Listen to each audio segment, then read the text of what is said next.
The forest was silent until Marcus heard breathing that didn't belong to any animal he knew. The 8-year-old boy froze on the trail. His grandmother's wicker basket hung from his arm, half filled with wild ginger roots. The sound came again, low, strained, almost human. What the boy discovered next would expose a conspiracy that reached the highest levels of the FBI. Before we start, make sure to hit like, share, and subscribe. Drop your country name in the comments. I love seeing how far our stories travel. The morning had started like any other. Marcus woke before dawn in his grandmother's small house on the edge of Quantico. The air smelled of herbal tea and old wood. His grandmother, Liu Chen, was already awake, sorting dried plants on the kitchen table. She looked up as he entered. Her face was lined but kind. "Ready to collect more ginger?" she asked in Mandarin. Marcus nodded. He didn't speak much these days. Not since his father died 2 years ago. His father had been an FBI agent, special operations. He died in what they called a training accident. Marcus kept his father's replica badge in his pocket. He touched it constantly. The metal was warm from his body heat. They drove to the forest in her old truck. The road was empty. It always was. This part of Virginia was mostly trees and federal land. Marcus liked the quiet. It didn't ask him questions. His grandmother parked near the trailhead. She handed him the basket. "Stay on the path," she said. "Collect what you recognize, nothing else." Marcus walked into the trees. Sunlight filtered through leaves in golden streams. Birds called to each other. The forest felt safe, familiar. He had walked this trail dozens of times since moving in with his grandmother. She taught him about plants, which ones healed, which ones hurt. She said his father had loved these woods too. Marcus found a patch of wild ginger near a fallen log. He knelt and carefully dug around the roots. His grandmother had taught him to take only what was needed, leave the rest to grow. That's when he heard it, the breathing. He stood slowly, his heart beat faster. The sound came from deeper in the woods, off the main trail. Marcus knew he should ignore it. His grandmother's rules were clear, but something pulled him forward. He stepped off the path. Branches caught his shirt. The breathing grew louder. It was ragged, desperate. Then he saw the ranger station. It had been abandoned for years. The roof sagged. Windows were broken. Vines covered the walls like veins. The breathing came from behind it. Marcus approached carefully. His shoes crunched on dead leaves. He rounded the corner and stopped. There was a drainage culvert. The metal grating had partially collapsed. And trapped between the twisted bars was a dog. A German shepherd. The dog's ribs showed through matted fur. One paw was bleeding, but its eyes were what caught Marcus. They were amber, bright, intelligent. The dog didn't bark. It didn't growl. It just stared at Marcus with an intensity that made his chest tighten. Marcus knelt slowly. The dog's breathing calmed slightly. "Hey," Marcus whispered. "You're stuck." The dog shifted. Around its neck was a collar. Tactical. Black. Damaged. Marcus could see part of a serial number. K9SEN 047. His breath caught. K9. That meant police or military. The dog extended its injured paw through the grating. Not aggressively. Almost like a handshake. Marcus had seen his father's K9 partner do the same thing once, years ago, before everything fell apart. "You're trained," Marcus said quietly. The dog held his gaze. There was no fear in those amber eyes, only focus. Marcus looked back toward the trail. He should get his grandmother, get help.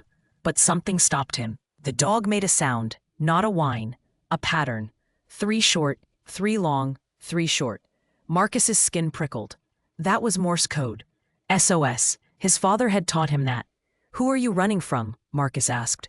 The dog didn't answer, but it didn't need to. The fear was there, hidden but present, in the tension of its body, the way it kept glancing toward the road. Marcus made a decision. He set down the basket. A fallen branch lay nearby. Thick, solid. He wedged it under the collapsed grating and pushed. The metal groaned. The dog waited patiently, unnaturally.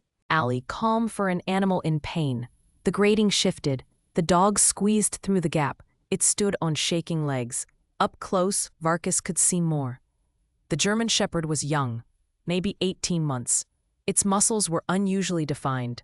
Scars marked its shoulders, faint, circular. The dog sat, without being told. Marcus reached into his pocket. He had a protein bar. He always carried one. He broke off half and offered it. The dog took it gently. Its teeth were sharp, sharper than normal. "I don't know who you belong to," Marcus said. "But my dad always said good dogs deserve good people." The dog finished eating. It looked at Marcus. Then it did something impossible. Marcus raised his hand in the signal his father used. Palm flat, fingers together, the command for stay. He had never taught this dog anything, but the dog stayed. Marcus felt his father's badge through his pocket. The metal was cold now. He thought about the K9 unit vehicles that sometimes passed on the highway. He thought about the rules, about doing the right thing.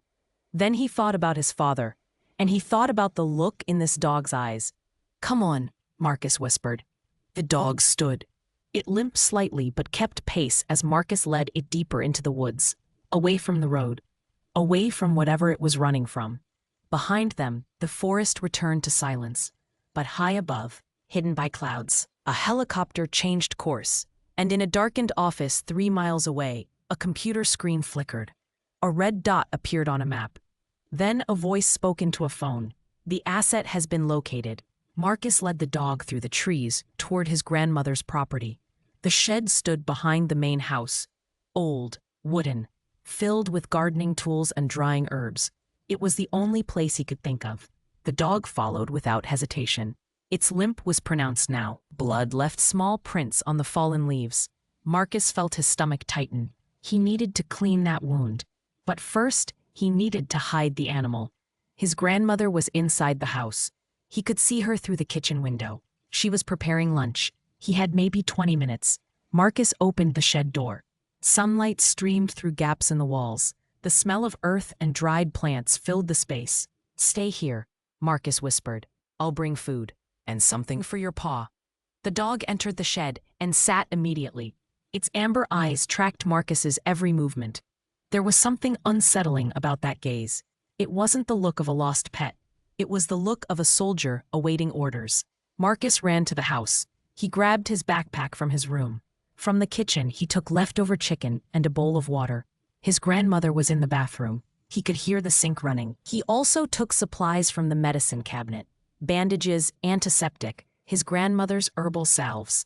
Back in the shed, the dog hadn't moved. It sat exactly where Marcus left it. "Good boy," Marcus said softly. He set down the water. The dog drank deeply. Then Marcus offered the chicken. The dog ate carefully, not frantically, with control. Marcus knelt beside the injured paw. The dog watched him, but didn't pull away. "This might hurt," Marcus warned. He cleaned the wound with water first. The dog flinched but remained still. The cut was deep. Glass maybe, or metal. Marcus applied his grandmother's salve. It smelled sharp, medicinal. Then he wrapped the paw in gauze. The dog licked Marcus's hand once, a gesture of thanks. As Marcus worked, he noticed more details. The dog's coat was black and tan, standard for the breed. But beneath the dirt, the fur had an unusual sheen, healthy despite obvious neglect. And there were those scars on the shoulders. Marcus touched one gently, circular, precise, like injection sites.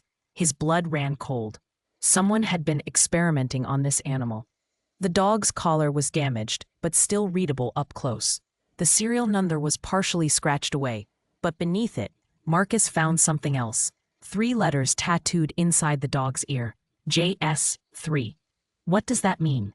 Marcus murmured. The dog tilted its head, as if considering whether to answer. Then came his grandmother's voice from outside. "Marcus, lunch!" Marcus's heart jumped. He looked at the dog. "Stay quiet, please." The dog lay wide down, silent as stone. Marcus slipped out of the shed and closed the door. His grandmother stood on the back porch. Her eyes narrowed. "You were in the shed." "Just putting away the basket," Marcus said. She studied him. Lu Chen had raised 4 children. She knew when someone was lying, but she also knew when to let things settle. "Wash your hands," she said finally. "You have dirt under your nails." Marcus ate lunch quickly. His grandmother asked about the morning's collection. He answered in short sentences. His mind was on the shed. on the dog waiting in darkness. After lunch, his grandmother announced she was going into town. Supplies for her herbal practice. She would be gone 2 hours. Stay close to the house, she said. And no wandering. Marcus nodded. The moment her truck disappeared down the driveway, he ran to the shed. The dog was exactly where he left it. Marcus brought more water, a blanket. He sat on the floor beside the animal. I don't know what to call you, Marcus said. The dog's ears perked up. It stared at Marcus with that unblinking focus. Marcus pulled out his father's badge. He turned it over in his hands. The metal caught the light, streaming through the wall cracks. My dad worked with canines, Marcus continued. His partner was named Justice, a German shepherd like you. She was incredible, smart, loyal. She saved people. The dog's tail moved, just once, a subtle wag. Justice died before my dad did, Marcus said quietly. I don't know what happened to her. They wouldn't tell me. The dog shifted closer. It rested its head on Marcus's knee. The weight was warm, solid, comforting. Marcus felt something crack inside his chest. He hadn't cried since the funeral. He hadn't let himself. But now, alone in the shed with this broken dog, tears came. He buried his face in the dog's fur. The animal didn't move. It simply stayed. A steady presence in the chaos of grief. After a long moment, Marcus pulled back. He wiped his eyes. I'll call you Valor, he said, because that's what my dad had, and I think you do too. The dog, Valor, licked Marcus's cheek, a single deliberate motion. Then, something happened that made Marcus freeze. Valor stood suddenly. His ears swiveled toward the door. Every muscle in his body went rigid. A low growl rumbled from his chest. Marcus heard it a second later. A vehicle. But not his grandmother's truck. This engine was different, heavier. Marcus peered through a gap in the shed wall. A black SUV pulled into the driveway. Official-looking. Government plates. 2 people got out.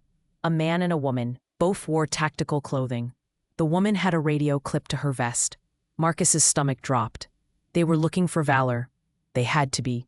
The man approached the house. He knocked. No answer. He tried the door. Locked. The woman walked the perimeter. She was scanning, searching. Valor's growl deepened. His lips pulled back. Those sharp canines were fully visible now. Marcus placed a hand on Valor's head. Quiet, he breathed. Valor obeyed, but his body remained tense, cold. The woman stopped near the shed. She cocked her head, listening. Marcus held his breath. His heart hammered so loud he was sure she could hear it. Then her radio crackled. A voice came through. Male. Authoritative. Thermal shows nothing. Move to next property. The woman hesitated. She stared at the shed for 5 more seconds. Then she turned and walked back to the SUV. The vehicle left. Dust rose in its wake. Marcus exhaled shakily. Valor relaxed slightly, but kept his ears alert. They're hunting you, Marcus whispered. Aren't they? Valor looked at him, and in those amber eyes, Marcus saw something he recognized. Fear, yes, but also determination. This dog wasn't just running. He was surviving. And now, Marcus realized. They were in this together. Outside, the sun climbed higher. Inside the shed, boy and dog sat in shadows. Both hiding, both afraid, both refusing to give up. 3 days passed. Marcus managed to keep Valor hidden. He brought food from the house in small amounts. Water. Clean bandages. His grandmother noticed the missing chicken, the disappearing supplies, but she said nothing. Not yet. Marcus spent every free moment in the shed. He talked to Valor, told him about school, about his father, about the nightmares that woke him most nights. Valor listened, always watching, always present. On the 3rd evening, Marcus brought a bucket of warm water. Time to properly clean the dog. Valor's paw had healed remarkably fast. Too fast, Marcus thought. But he pushed the concern aside. He led Valor outside after dark. The moon was bright. His grandmother was asleep. Marcus worked the soap through Valor's coat. Dirt and grime washed away. Beneath it, the dog's fur shone like polished stone. Strong, healthy. But as Marcus scrubbed, his fingers found something. He paused. Around Valor's neck, beneath where the collar had been, were marks, faint, circular, scarred tissue. What did they do to you? Marcus whispered. Valor remained still, patient. Marcus counted 6 marks, evenly spaced, deliberate. These weren't accidents. Someone had injected this dog, repeatedly. His hand shook as he rinsed the soap away. More scars appeared on Valor's shoulders, his flanks, all circular, all precise. Then Marcus saw the tattoo inside Valor's ear. JS3. He had seen it before but hadn't understood. Now a terrible suspicion formed. His father had mentioned a program, once, years ago. Marcus had been 6. His father was upset, talking to his mother in the kitchen. Marcus heard fragments through the door. Genetic enhancement, 3rd generation, too dangerous. Marcus's throat tightened. JS3, Justice's son, 3rd generation. You're her puppy, Marcus breathed. You're Justice's son. Valor's ears perked forward. His tail gave a single wag. Confirmation. Marcus sat back in the grass. His mind raced. His father's canine partner had died, but not before having puppies. And those puppies were part of some program, something his father had opposed. That's why they're hunting you, Marcus said. You're not supposed to exist.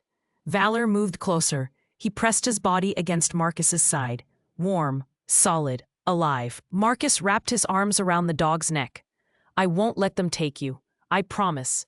The next morning, Marcus woke to find Valor sitting beside his bed, inside the house. He shot upright. How did you? The window was open, just a crack, but enough.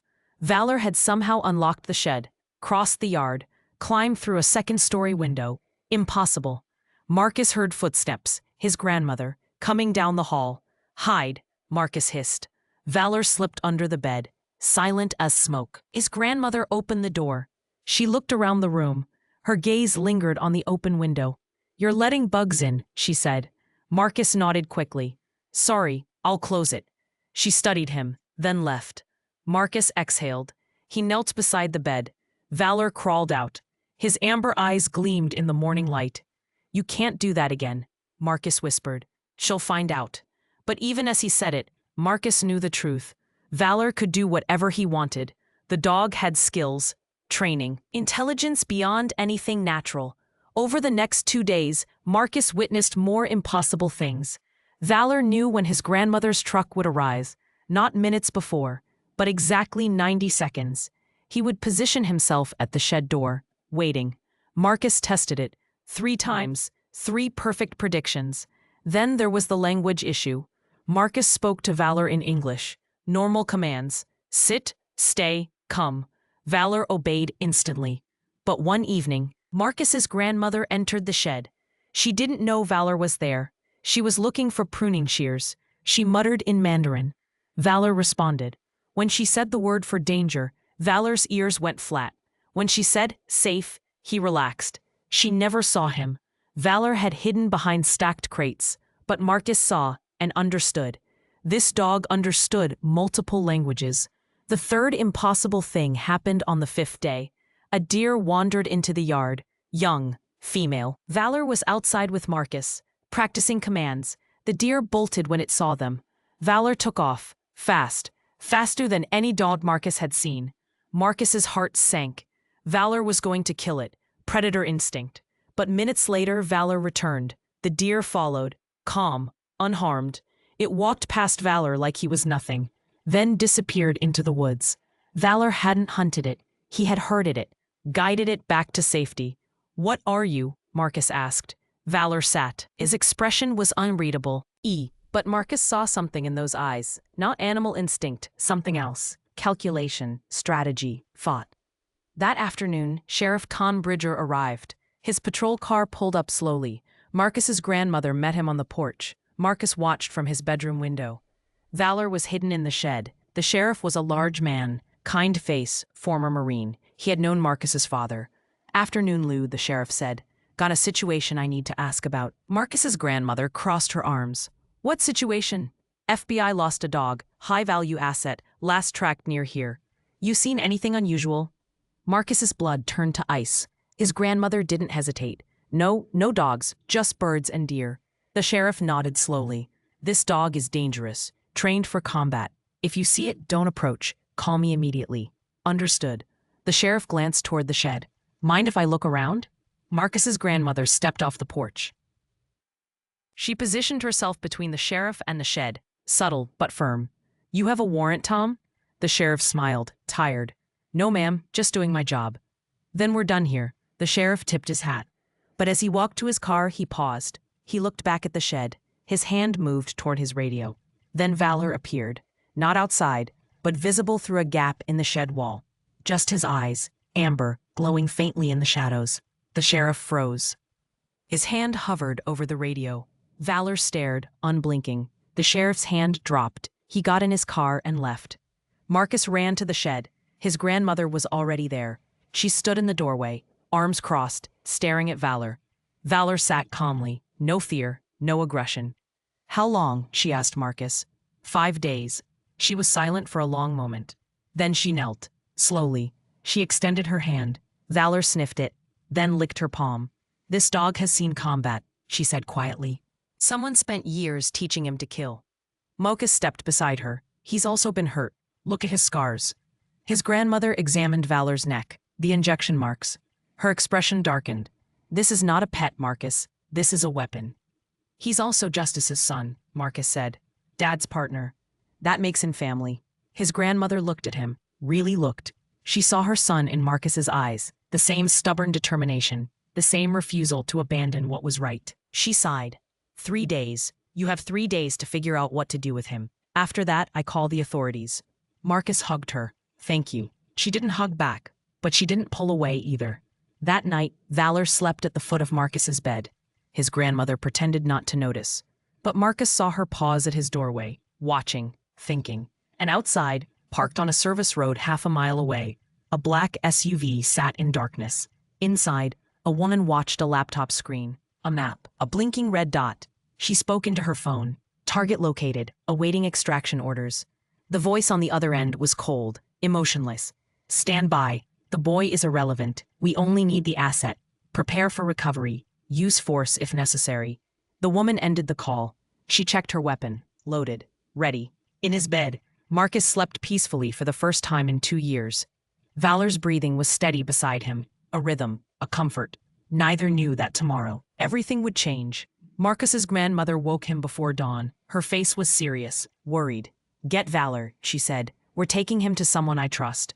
Marcus dressed quickly. Valor was already alert, waiting. They drove for 30 minutes. The roads were empty. His grandmother said nothing. Marcus didn't ask questions. They arrived at a small clinic on the outskirts of town. The sign read, Dr. Robert Kowalski, Veterinary Services, retired. An old man answered the door. White hair, thick glasses. He looked at Valor and his expression shifted. Lou, he said slowly. What have you brought me? Something that needs examining, she replied, quietly. Dr. Kowalski stepped aside. They entered. The clinic smelled of antiseptic and old paper. Examination equipment lined the walls. Most of it looked decades old. Put him on the table, Dr. Kowalski said. Valor jumped up without being told. He lay down, calm, obedient. Dr. Kowalski began his examination. He checked Valor's teeth first. His hands paused. These canines, he murmured. They're sharper than standard. Filed? No, grown this way. He moved to Valor's body, pressed along the ribs, the muscles. His frown deepened. Bone density is abnormal. Muscle structure too. This dog is built like a combat animal. But he's what? 18 months? About that, Marcus said. Dr. Kowalski pulled out a stethoscope. He listened to Valor's heart, his breathing. Minutes passed. The doctor's expression grew darker. His cardiovascular system shows performance markers, Dr. Kowalski said. Enhanced oxygen capacity, increased heart efficiency. This isn't natural development. Marcus's grandmother leaned forward. What are you saying? I'm saying someone altered this dog's genetics. This is laboratory work. Expensive. Illegal. Dr. Kowalski examined Valor's paws. He found the chemical burns Marcus had noticed before. Faint, but present. Explosive residue. Doctor said, old, weeks at least. This dog has been near bomb training, or real explosives. He looked at Marcus. Where did you find him? In the forest. Trapped. Running from something. Dr. Kowalski nodded slowly. He ran a scanner over Valor's body, checking for identification chips. The scanner beeped. Once, then again. There's something here, he said. Embedded deep, spine level. He adjusted the scanner, a screen flickered to life. Data scrolled across it. Partial, corrupted, but readable. Project Sentinel. Active status. Recovery Protocol Alpha. Below that, a serial number.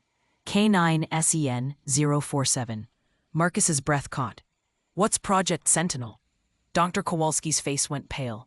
I've heard rumors. Military breeding program, experimental. They were trying to create canines with enhanced intelligence, combat capability, chemical detection. He looked at Valor with new understanding. This dog is a weapon, a very expensive one. The scanner beeped again, louder. Insistent, Dr. Kowalski cursed. The scan activated a transmission. Someone just got pinged with this location. Marcus's grandmother grabbed his arm. We need to leave, now. But Dr. Kowalski held up a hand.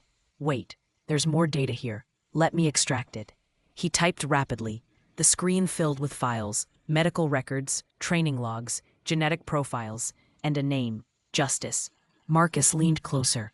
That was my dad's canine partner. Dr. Kowalski opened the file. A photo appeared. A German shepherd, female, beautiful, strong, standing beside a man in FBI tactical gear. Marcus recognized his father immediately, younger, smiling, proud. Valor is her son, Marcus whispered. Dr. Kowalski scrolled through the records. Justice was part of Generation 2. She exhibited extraordinary loyalty, intelligence. She saved multiple lives during operations. He paused on a medical report. She was pregnant during her final mission, exposed to a chemical agent, toxin designed to kill. But her body filtered it, protected the unborn puppies. Marcus felt tears sting his eyes. She died saving them. Yes, Dr. Kowalski said quietly. But the program continued. Her puppies became Generation 3, enhanced further, stronger, smarter. Too smart, according to some reports. He found another document, classified, stamped with red letters. Termination ordered. Marcus's blood turned cold. They were going to kill them. All of them, Dr. Kowalski said quietly. Kowalski confirmed. Project Sentinel was deemed too volatile. The dogs were too intelligent, too difficult to control. The order came from high up, Deputy Director James Walsh. Marcus's grandmother pulled out her phone. I'm calling the sheriff. No, Dr. Kowalski said sharply. If Walsh ordered the terminations, he has people everywhere. Local law enforcement, FBI field offices. You can't trust anyone. The clinic phone rang. Loud. Sudden. They all froze. Dr. Kowalski answered. His face went stiff. He listened for 10 seconds, then hung up. That was an automated message, he said. FBI Canine Recovery Division. They're sending an agent. Estimated arrival, 20 minutes. Marcus's grandmother grabbed Valor's collar. We're leaving. They rushed to the truck. Valor jumped into the back seat. Marcus climbed in beside him. As they drove away, Marcus looked back. A black SUV was already pulling into the clinic's parking lot. There. Fast, his grandmother said. Her knuckles were white on the steering wheel. Marcus held Valor close. The dog was tense but controlled. His amber eyes tracked every car they passed. Grandma, Marcus said, what do we do? She was silent for a long moment. Then she made a decision. We go home, we gather what we need, then we run. Run where? Away from here, somewhere they can't find us. But even as she said it, Marcus saw doubt in her eyes. They were up against the FBI. Against people with resources, technology, authority. How do you hide from that? Back at the house, Marcus ran to his room. He grabbed his backpack, clothes, his father's badge, a photo of his parents. His grandmother packed food, water, cash from a hidden safe. Valor stood by the door, alert, watching. Then his ears swiveled. A low growl rumbled from his chest. Marcus heard it too. A vehicle, coming up the driveway. His grandmother looked out the window. Her face went hard. It's the sheriff, she said, and he's not alone. Marcus peered through the curtain. Sheriff Bridger stood beside his patrol car. But next to him was a woman. Tall, dark hair, FBI vest. She carried a tablet. She was showing the sheriff something on the screen. The sheriff shook his head, arguing. The woman pointed at the house, insistent. "They're coming for him," Marcus said. His voice shook. His grandmother turned. She looked at Marcus, then at Valor. A decision formed in her eyes.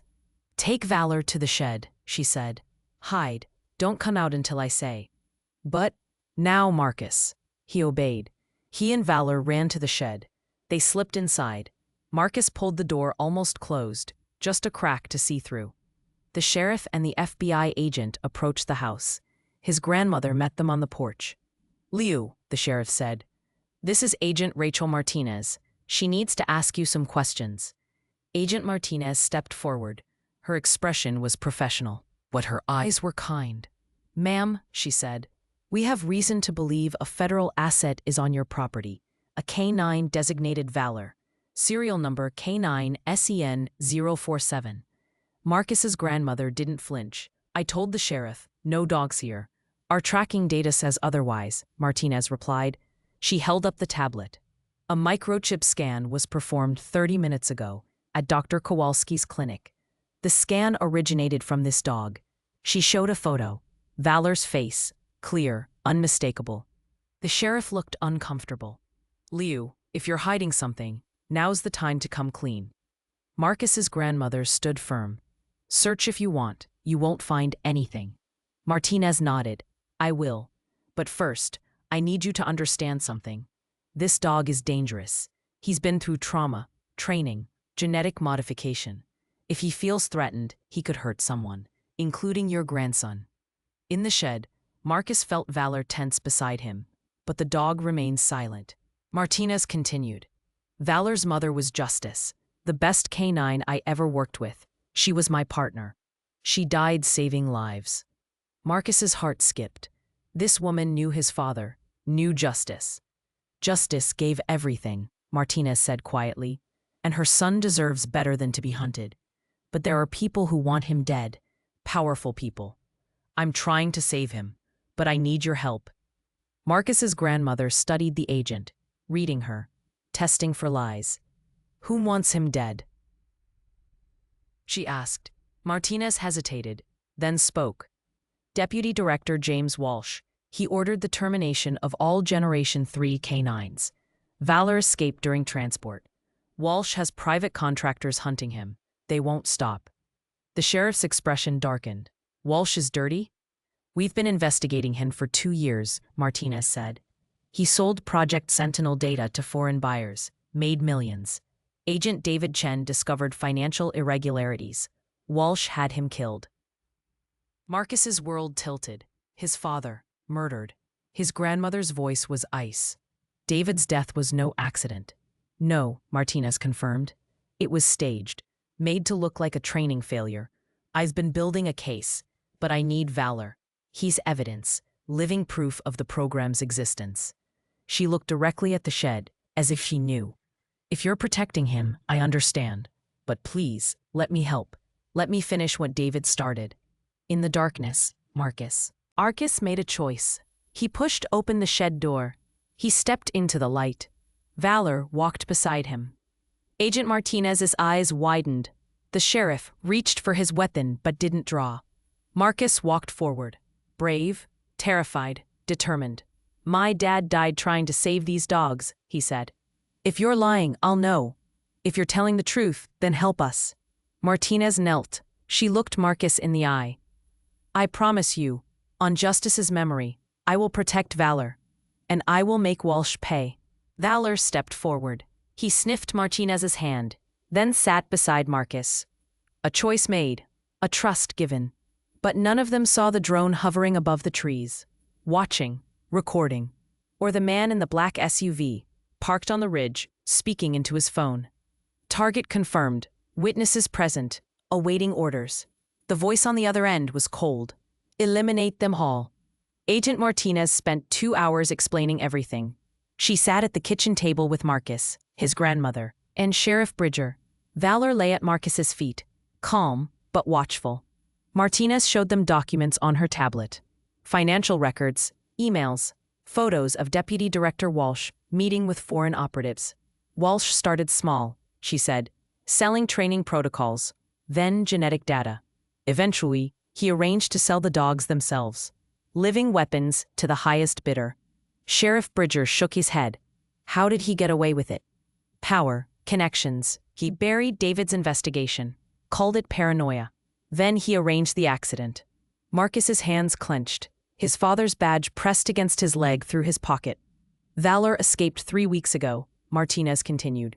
During transport to what Walsh called a retirement facility, really a kill site. The truck was ambushed by private contractors, Walsh's buyers. They wanted Valor alive, but he fought free. She pulled up a grainy video. Security footage from the transport. Marcus watched Valor attack 3 armed men. Precise, brutal, efficient. The dog had been trained to survive. Since then, Walsh has been hunting him, Martinez said. He can't let Valor be found. The dog is proof, living evidence of genetic experimentation, illegal weapons development. If Valor testifies, Walsh goes to prison. Marcus frowned. Dogs can't testify. No, but their DNA can. Medical records, training logs embedded in that spinal chip. Valor is a walking crime scene. His grandmother spoke. So what now? You take him? Hide him? Martinez hesitated. I want to, but I need permission. From Marcus. Everyone looked at him, 8 years old, holding the fate of a dog and a federal case in his small hands. What happens to Valor? Marcus asked. He stays in protective custody until the trial. 3 months, maybe 4. Then, if you want him, he's yours, permanently. Marcus looked down at Valor. The dog gazed back. Those amber eyes held trust, hope. And if I say no? Martinez's expression darkened. Walsh's people will find him. They'll kill him, and probably anyone who's helped him. The words hung in the air, heavy, final. Marcus's grandmother reached across the table. She took his hand. This is your choice, Xiaobao, not mine. Marcus thought about his father, about justice, about the promise he made in the shed. I'll do it, he said. But I want to help. If Walsh killed my dad, I want him to pay. Martinez nodded. You'll need to testify. Tell the court how you found Valor, what condition he was in. Can you do that? Yes. Sheriff Bridger leaned forward. I'll provide security. Make sure the boy and Lou are safe. Thank you, Martinez said. She began packing her tablet. I'll arrange transport for Valor tonight. Secure facility, armed escort. But Valor suddenly stood. His ears swiveled toward the window. Every muscle in his body went rigid. Martinez noticed immediately. What is it? Valor growled. Low, rumbling, a warning. Then Marcus heard it, a sound in the distance. Faint, but growing. Rotors, helicopter. Sheriff Bridger moved to the window. He pulled the curtain aside. His face went pale. We've got company. Black chopper. No markings. Coming in fast. Martinez cursed. She grabbed her radio. This is Agent Martinez. I need immediate backup at my location. Coordinates. The radio exploded with static. Then cut out.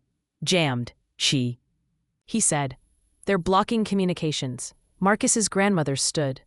How did they find us? Martinez looked at Valor, at the dog's neck. The chip. They must have activated a secondary tracker.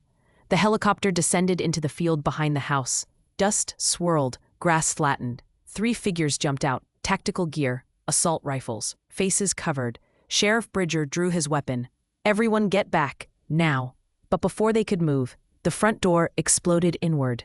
Someone had breached it with a battering ram. 2 more figures entered, fast, professional. The lead man aimed his rifle at Martinez. Agent Martinez, step away from the asset.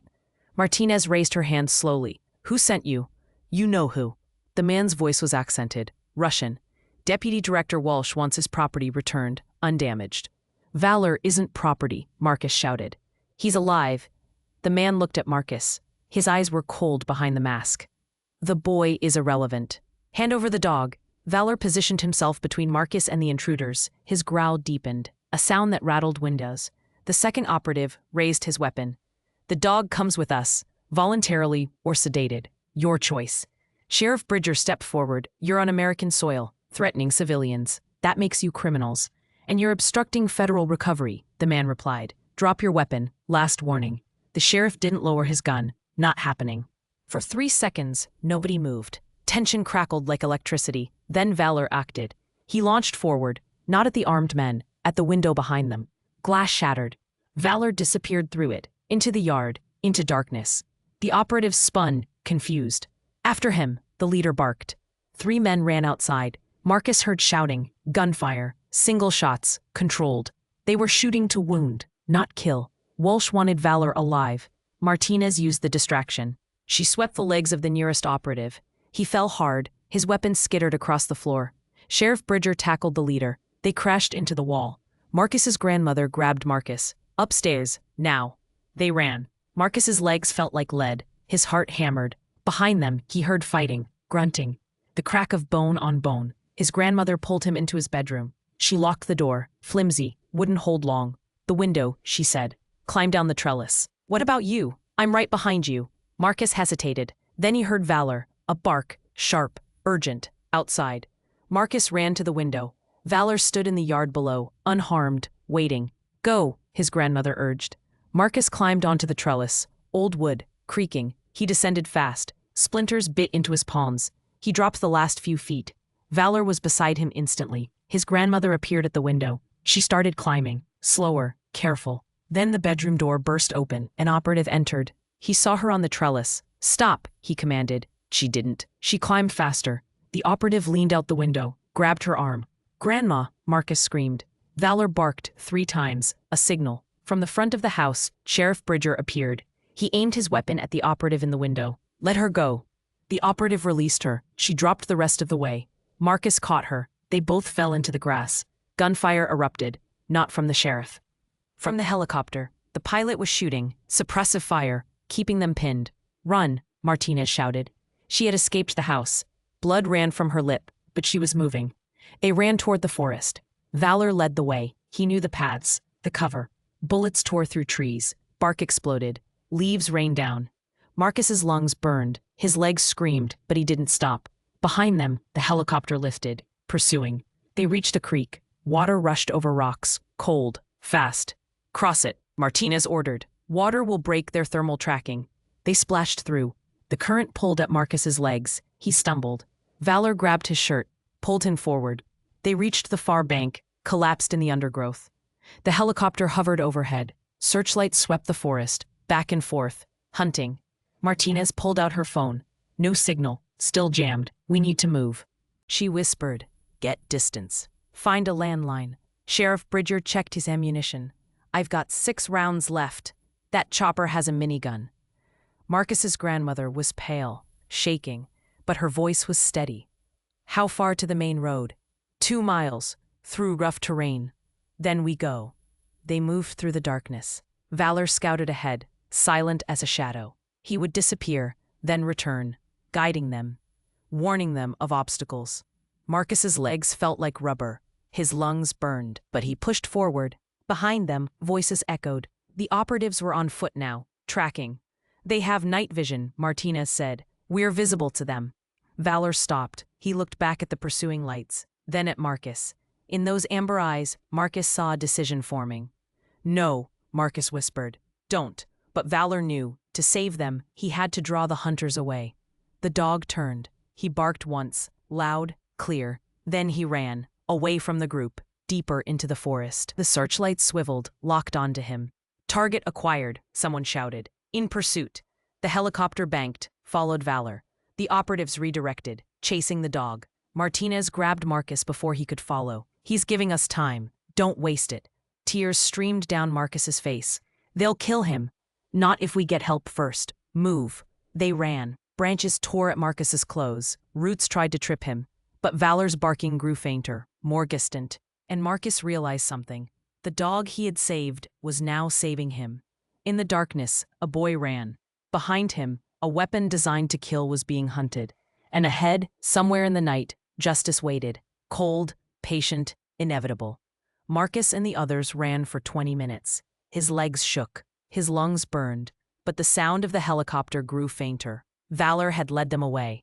They reached a clearing. A service road cut through the trees. Sheriff Bridger flagged down a passing truck. An elderly farmer, confused but helpful. We need your phone, Martinez said. She showed her badge. Federal emergency.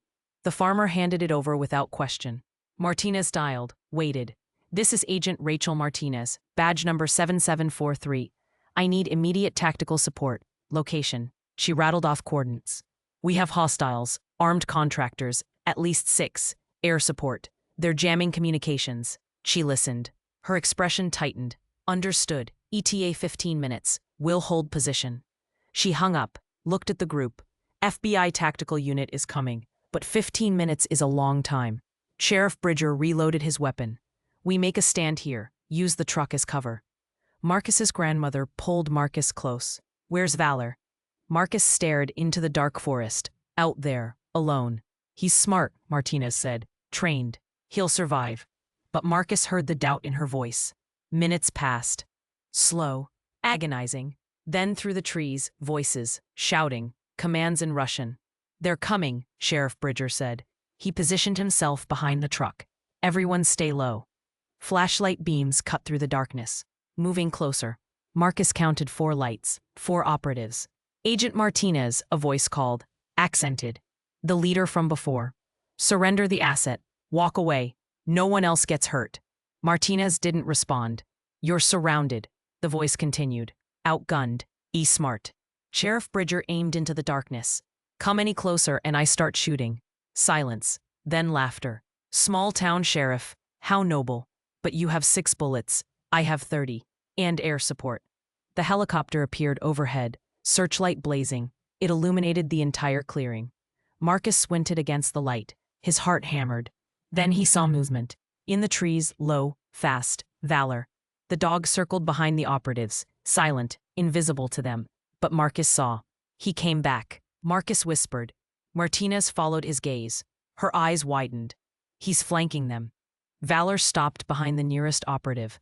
The man was focused forward, weapon raised, unaware. Valor didn't bark, didn't growl. He simply launched. His jaws closed on the man's wrist, not breaking bone, applying pressure. The weapon fell.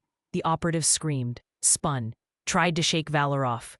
Valor released, dodged, swept the man's legs with his body. The operative crashed down, hard. The other 3 turned, weapons swinging. The dog. But Valor was already moving. He darted between trees, using cover, strategy. One operative fired. Bullets tore through bark. Valor was gone before they hit. He reappeared behind the second operative, bit through the man's tactical vest strap. Equipment fell away. Radio, ammunition pouches. He's dismantling them, Martinez breathed. The third operative tried to track Valor with his rifle, but the dog was too fast, too intelligent. Valor feinted left. The operative fired. Then Valor lunged right, jaws snapping inches from the man's face. The operative stumbled backward, tripped over a root, fell. 3 down, 1 remaining. The leader stood his ground. He didn't fire.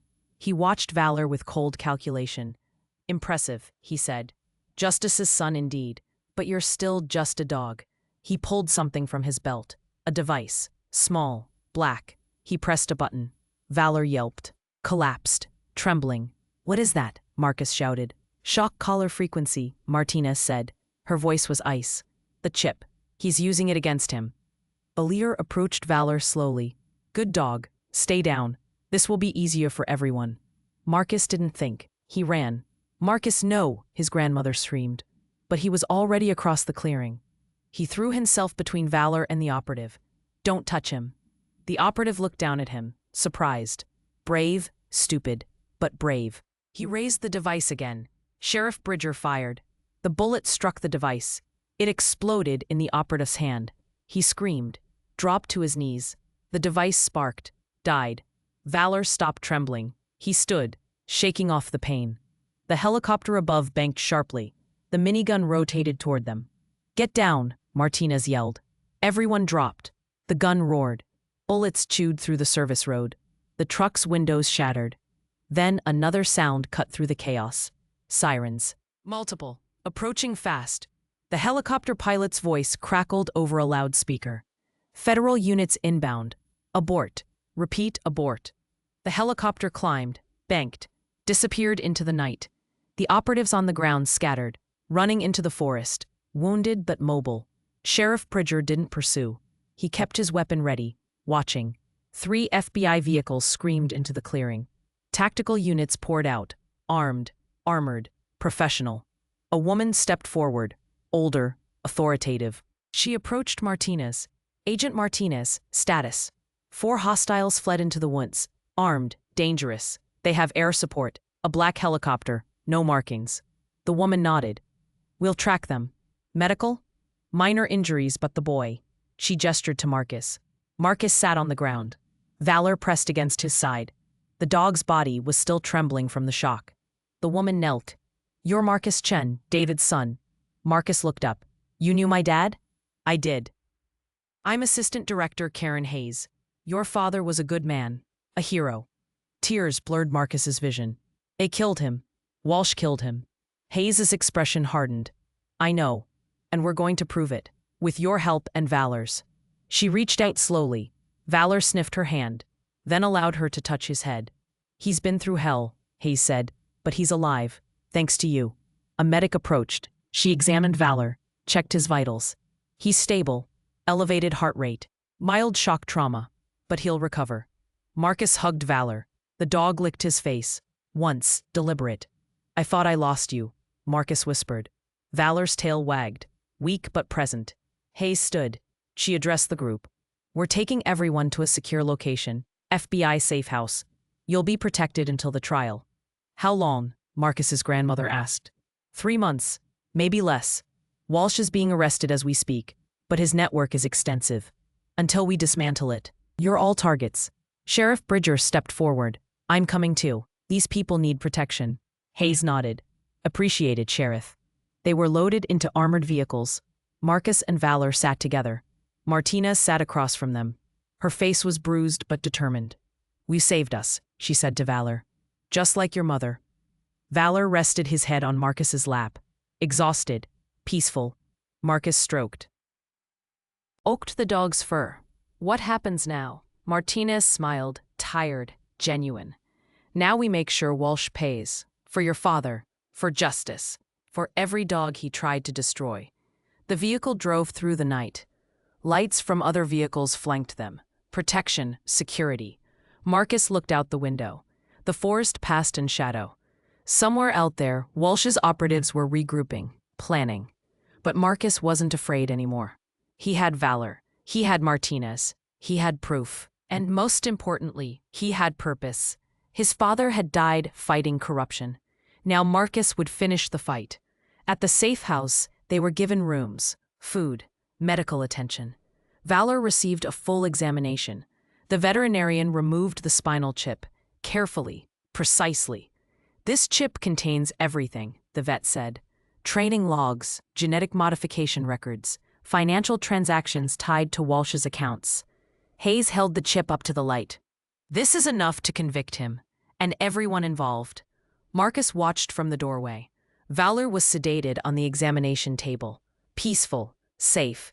For the first time in weeks, Marcus felt hope. That night, he slept in a real bed. Valor lay on the floor beside him. The dog's breathing was steady, calm. Marcus's grandmother sat in a chair nearby, watching, protecting. He's a good dog, she said quietly. The best, Marcus agreed. Your father would be proud of you. Marcus touched his father's badge, still in his pocket, still warm. I hope so. Outside, federal agents patrolled the perimeter. Inside, evidence was being compiled, witnesses prepared, and in a federal holding cell 300 miles away, Deputy Director James Walsh sat alone, silent, calculating. He had lost Valor, lost the evidence, lost control, but he wasn't finished. Not yet. Men like him never went down without a fight, and somewhere in the darkness, the game continued. But for now, in a quiet safe house, a boy and a dog slept. Survivors, fighters, family. The battle wasn't over, but they had won this round. And that was enough. 2 weeks passed in the safe house. Marcus attended online school. His grandmother tended a small garden in the backyard. Valor recovered his strength. Agent Martinez visited daily. She brought updates, evidence, preparation materials for the trial. On the 15th day, she arrived with Assistant Director Hayes. Both women looked serious. They sat in the living room. Valor lay at Marcus's feet. We've built a strong case, Hayes began. Walsh is facing 37 federal charges: conspiracy, murder for hire, theft of government property, illegal weapons development. Will he be convicted? Marcus asked. With your testimony and Valor's evidence, yes. But there's something you need to know. Martinez leaned forward. Walsh's legal team is requesting Valor be returned to FBI custody. They claim he's too dangerous to remain with civilians. Marcus's blood ran cold. No, he stays with me.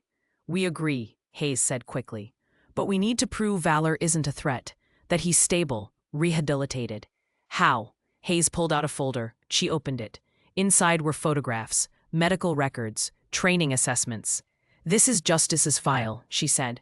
Your father's partner. She was evaluated monthly. Psychological assessments, behavioral analysis. Every report concluded the same thing. She was loyal, stable, and safe. She placed another folder beside it.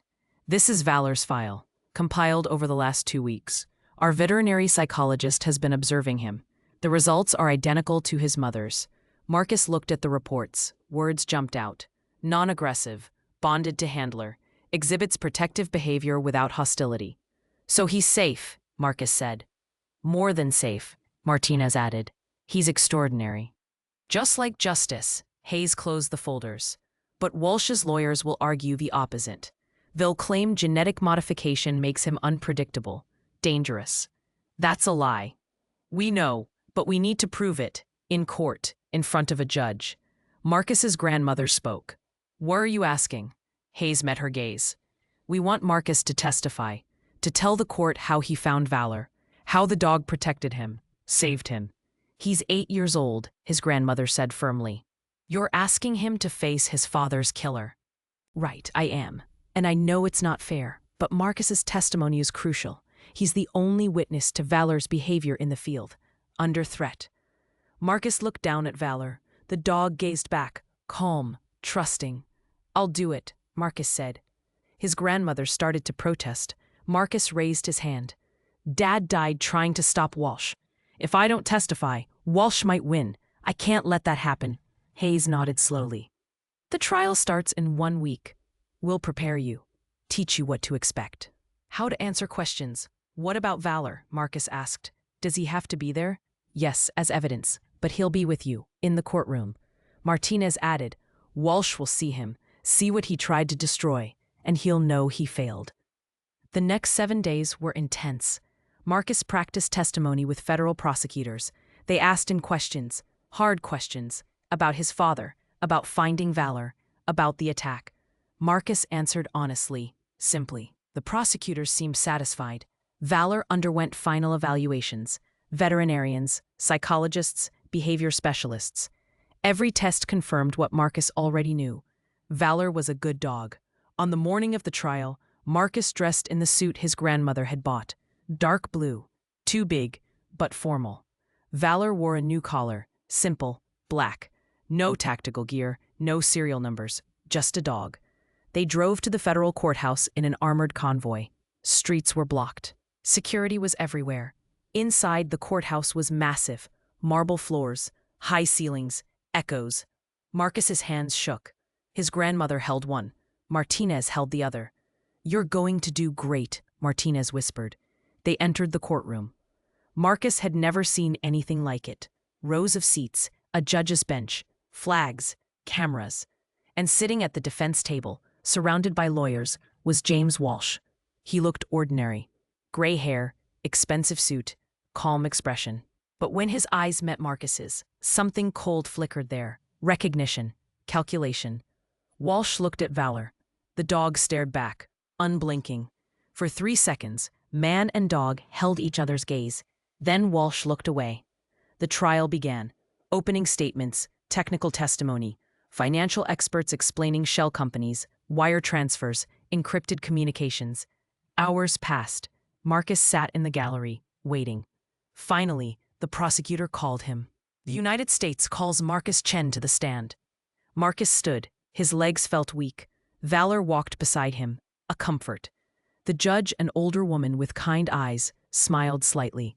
Young man, you may bring the dog with you. Marcus climbed into the witness box. Valor sat beside the chair, close enough to touch. The prosecutor approached, a tall man, gentle voice. Marcus, can you tell the court your name and age? Marcus Chen. I'm 8 years old. And who is sitting beside you? Valor. He's a German shepherd. He's 18 months old. How did you meet Valor? Marcus took a breath. He told the story. Finding Valor trapped, the scars, the collar, bringing him home. The courtroom was silent. Everyone listening. What happened after you brought Valor home? The prosecutor asked. Marcus described the care, the bond, the impossible behaviors. Then men came.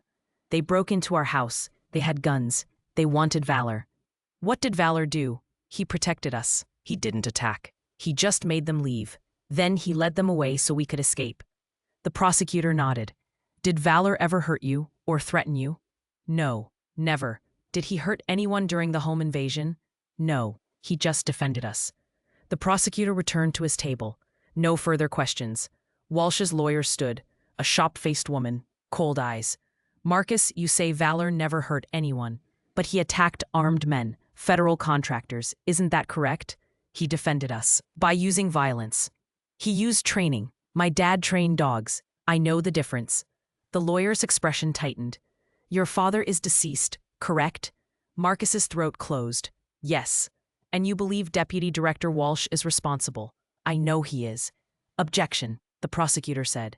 The witness is 8 years old. He can't make legal determinations. Sustained, the judge said. Rephrase. The lawyer turned back to Marcus. You want someone to blame for your father's death. Death and Walsh is convenient. Marcus felt tears sting his eyes, but he didn't cry. My dad found evidence. Walsh killed him to hide it. That's not blame. That's truth. The lawyer opened her mouth, then closed it. She looked at the judge. No further questions. Marcus stepped down. Valor followed. They returned to their seats. Martinez squeezed his shoulder. Perfect. The trial continued for 3 more days. Witnesses testified. Evidence was presented. The spinal chip's data was analyzed. Finally, closing arguments. The prosecutor addressed the jury. James Walsh betrayed his oath. He sold classified programs. He ordered the murder of a fellow agent, and he tried to erase the evidence, but that evidence survived, in the form of a brave dog and a braver boy. Walsh's lawyer countered. The prosecution's case relies on the word of a grieving child and the DNA of an animal. This is not justice. This is theater. The jury deliberated for 6 hours. Marcus waited in a private room. Valor rested beside him. His grandmother prayed quietly. Martinez paced. Then the call came. The jury had reached a verdict. They returned to the courtroom. The jury filed in. No one looked at Walsh. The 4 women stood. On all counts, we find the defendant guilty. The courtroom erupted. Gasps, murmurs, relief. Marcus felt his grandmother's arms around him. He buried his face in her shoulder. Valor's tail wagged. Once, definitive. Walsh sat motionless, his expression blank, but his hands, flat on the table, trembled. The judge spoke. James Walsh, you have been found guilty of conspiracy, murder for hire, and crimes against the United States. Sentencing will occur in 30 days. Until then, you will remain in federal custody. Marshals approached. They placed Walsh in handcuffs.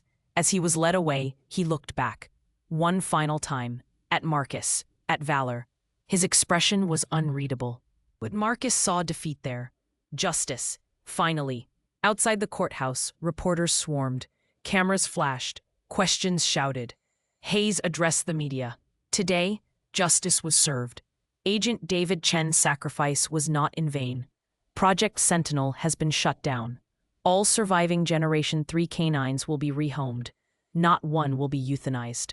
She gestured to Marcus and Valor. This boy and this dog exposed corruption at the highest levels.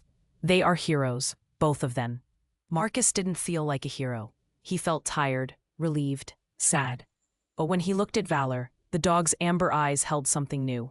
Peace. That evening in the safe house, Martinez presented Marcus with documents. Adoption papers, she said. Valor is officially yours. No one can take him away. Marcus signed with a shaky hand. His grandmother signed as guardian. There's something else, Martinez said. She handed Marcus a box, wooden, polished. Inside was a medal, bronze, engraved. FBI Medal of Valor, awarded posthumously to Canine Justice for bravery in the line of duty. Below it was a photograph. Justice standing beside Marcus's father. both of them smiling, proud. Your father requested this before he died, Martinez said. He wanted you to have it when you were old enough. Marcus held the medal, heavy, warm. He'd be proud of you, Martinez added. So would Justice. Marcus looked at Valor. Her son saved me, just like she saved my dad. Legacy, Martinez said softly. Passed from mother to son, from father to son. That night, Marcus placed the medal on his nightstand. Beside his father's badge, beside a photo of his parents. Valor slept at the foot of his bed. Deep, peaceful. And for the first time since his father died, Marcus slept without nightmares. Outside, the world continued. But inside, healing had begun. Walsh would be sentenced. The investigation would continue. But the hardest part was over. Marcus had testified. Valor had survived. Justice had prevailed. And a boy and a dog had become family. Bound not by blood, but by loyalty, sacrifice, love. The kind that endures anything. Even darkness, even death, even the weight of truth. 3 months after the trial, Marcus and his grandmother returned home. The house had been repaired. New windows, fresh paint. The bullet holes were gone, but the memories remained. Valor walked through each room slowly, sniffing, checking, making sure everything. Ing was safe. Marcus watched him. The dog had changed, calmer, more relaxed. The tension in his muscles had eased. He was healing too. Life found a rhythm. Marcus returned to regular school. His grandmother resumed her herbal practice. Valor became part of the community. Every morning, Marcus and Valor walked the forest trail, the same path where they first met, but now it felt different, peaceful. Valor no longer scanned for threats. He simply walked, exploring, playing, being a dog. One afternoon, Martinez visited. She brought news. Walsh was sentenced yesterday. Life in prison. No possibility of parole. Marcus nodded. He felt relief, but also something else. Closure. The other Generation 3 dogs have all been placed, Martinez continued. Families, handlers, good homes, every single one. Because of Valor, Marcus said. Because of both of you. You proved they could be saved. She handed Marcus an envelope. This came for you, from the FBI. Inside was an invitation, embossed, official. The FBI is hosting a memorial ceremony at Quantico for fallen canines and their handlers. They want you and Valor to attend, as guests of honor. Marcus's grandmother read the invitation over his shoulder. When? Next month. You don't have to go, but I think it would mean something, to a lot of people.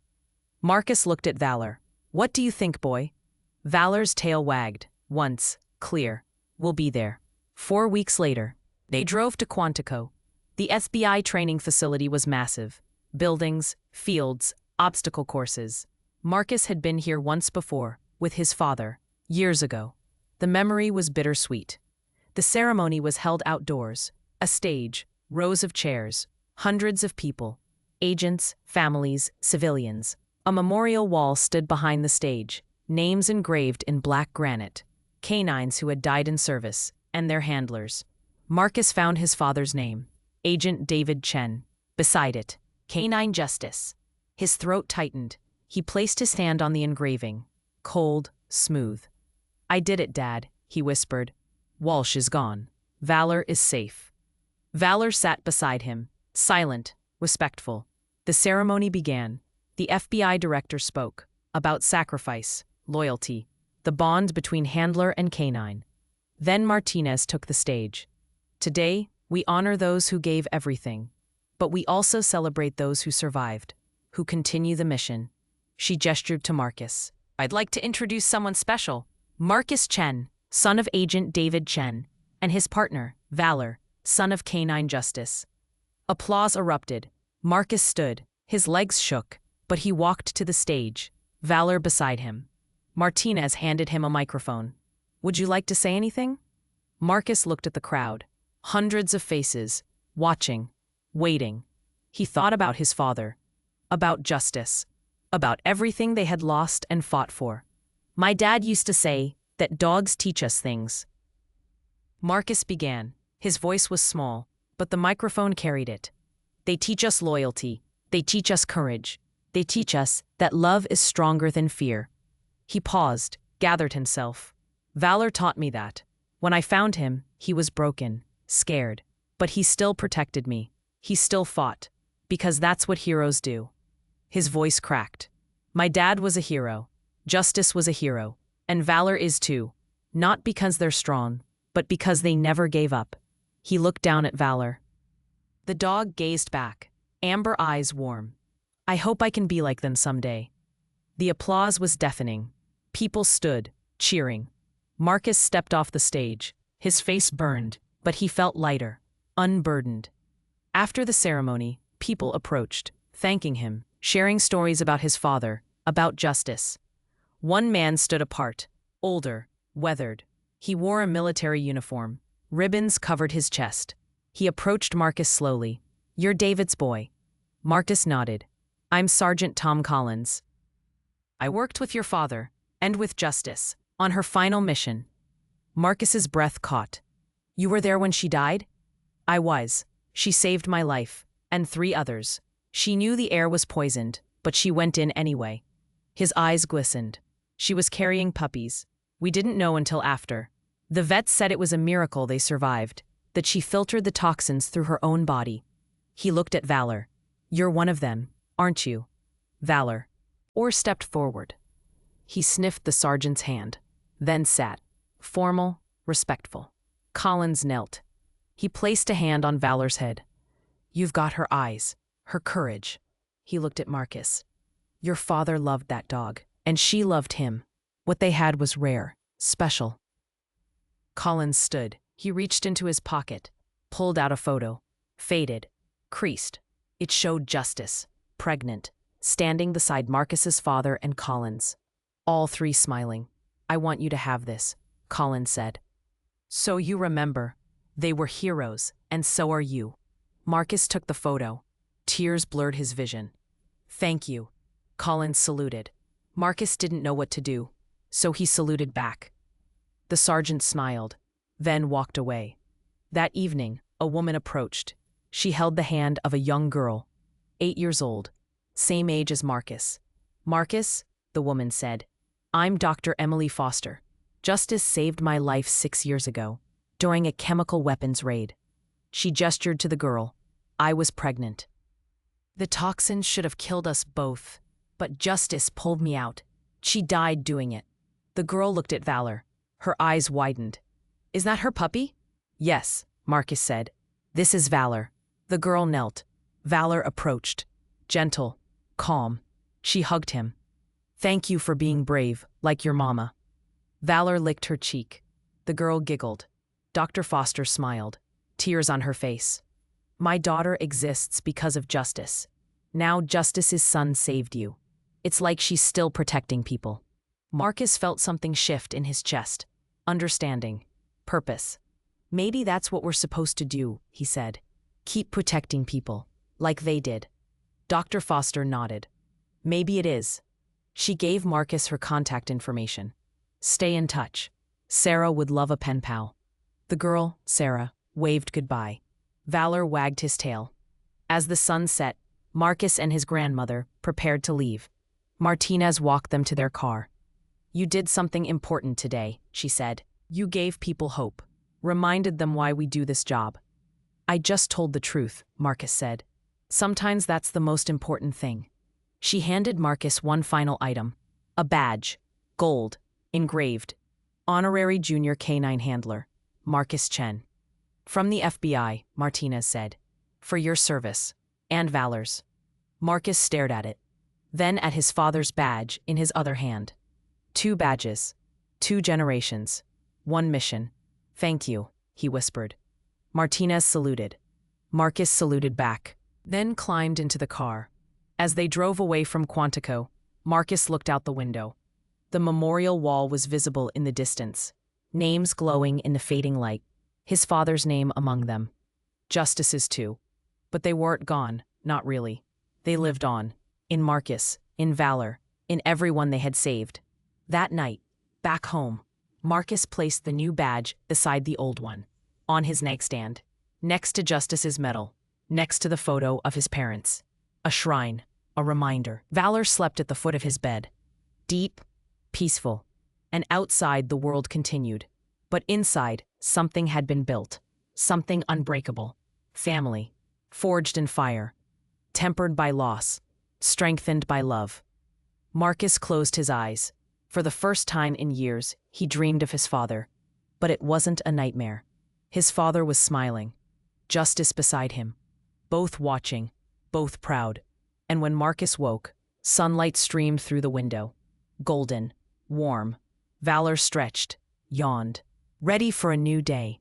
Marcus scratched behind the dog's ears. Come on, boy, let's go for a walk. They headed into the forest. The same trail. The same trees. But everything felt different now. Lighter. Hopeful. Because sometimes heroes don't wear badges.